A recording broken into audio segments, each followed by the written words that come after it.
5 اپنے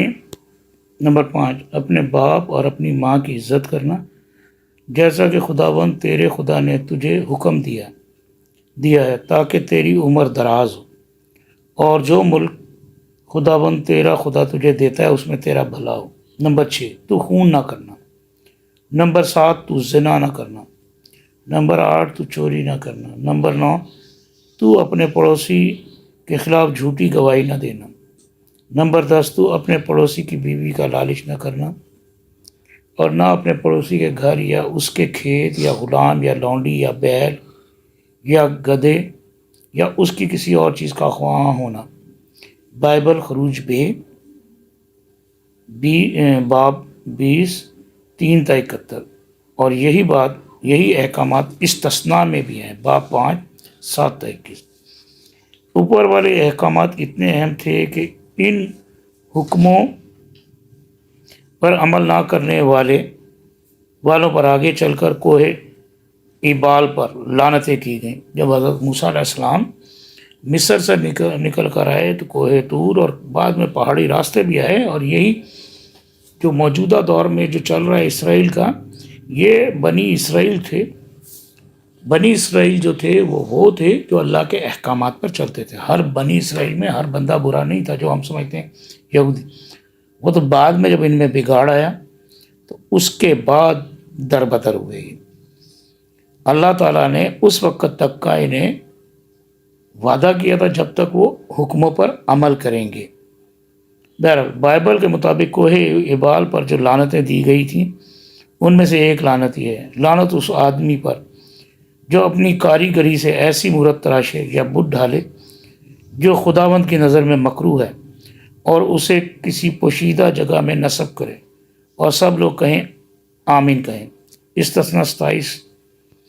بات یہ آ رہی ہے بنی اسرائیل کو تو بت پرستی کا حکم تھا، بت پرستی کی ممانعت تھی،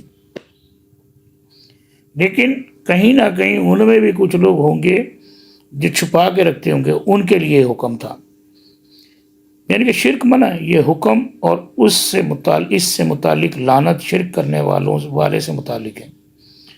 اس وقت دنیا میں جتنے دین ہیں ان میں سب سے زیادہ توحید پر مسلمان عمل کرتے ہیں۔ مسلمانوں میں بھی بہت ساری غلطیاں خامیاں ہیں، لیکن تمام میں نہیں۔ بائبل اور توریت کے مطابق وہ لوگ مقدس اور نیک ہیں جو خدا تعالیٰ کے ان 10 حکموں پر چلتے ہیں یا چلنے کی کوشش کرتے ہیں جو اللہ تعالیٰ نے حضرت موسیٰ علیہ السلام کو بنی اسرائیل کے لیے کوہ طور پر دیے تھے، اور ان حکموں پر آج بھی سب سے زیادہ مسلمان ہی عمل کر رہے ہیں۔ حضرت محمد صلی اللہ علیہ وآلہ وسلم نے اپنی تمام زندگی شرک اور بت پرستی کے خلاف نہ صرف کام کیا بلکہ خود بھی بت شکنی کی، اور ایک بہت بڑی بتوں کو توڑنے والی قوم تیار کر دی۔ جب مکہ فتح ہوا، حضرت علی رضی اللہ تعالیٰ عنہ اور شاید حضرت خالد بن ولید اور کچھ دوسرے صحابہ کو حکم دیا کہ یہ اونچی قبریں اور شبیہیں بت ڈھا دو، شبیہیں مٹا دو اور اونچی قبریں ڈھا دو۔ اسی بات کی روایت حضرت علی کرتے ہیں کہ مجھے 2 باتوں کا حکم دیا گیا: جہاں میں شبی دیکھوں مٹا دوں، اور جہاں اونچی قبر دیکھوں ڈھا دوں۔ اب حضرت علی رضی اللہ تعالیٰ عنہ جب حضرت فاطمہ رضی اللہ تعالیٰ عنہا فوت ہوئیں تو انہوں نے ان کی قبر کا نشان نہیں رکھا۔ یہ اہل تشیع کی کتابوں کے مطابق انہوں نے قبر کا نشان نہیں رکھا۔ جب حضرت علی رضی اللہ تعالیٰ عنہ شہید ہوئے، معافی چاہوں گا، تو ان کے بیٹوں نے حضرت علی کی قبر جہاں کہیں تھی مخفی رکھی، خفیہ رکھی، حتیٰ کہ اصول کافی میں کوئی شخصیت ہیں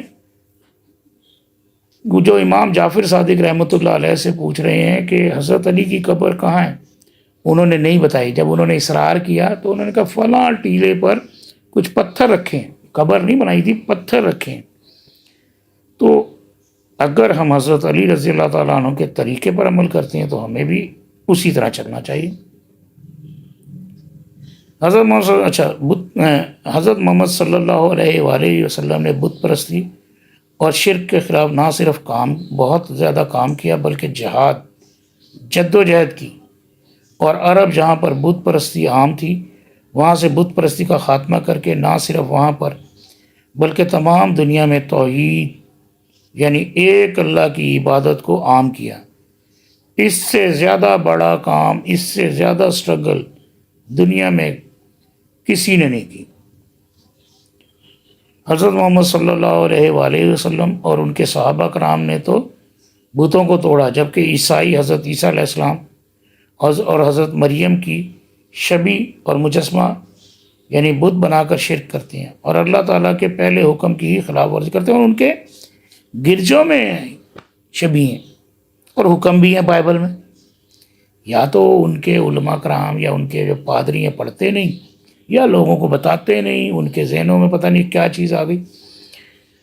آج لوگ یورپ، امریکہ اور یورپ کی تعریفیں کرتے نہیں تھکتے۔ واہ کیسے ممالک ہیں کہ جن کے آئین اور قانون کے مطابق مرد سے مرد اور عورت سے شادی کر کے رہ سکتی ہے، جہاں نہ صرف زنا عام ہے بلکہ اس ملک کے آئین اور قانون کے مطابق زنا کی اجازت ہے۔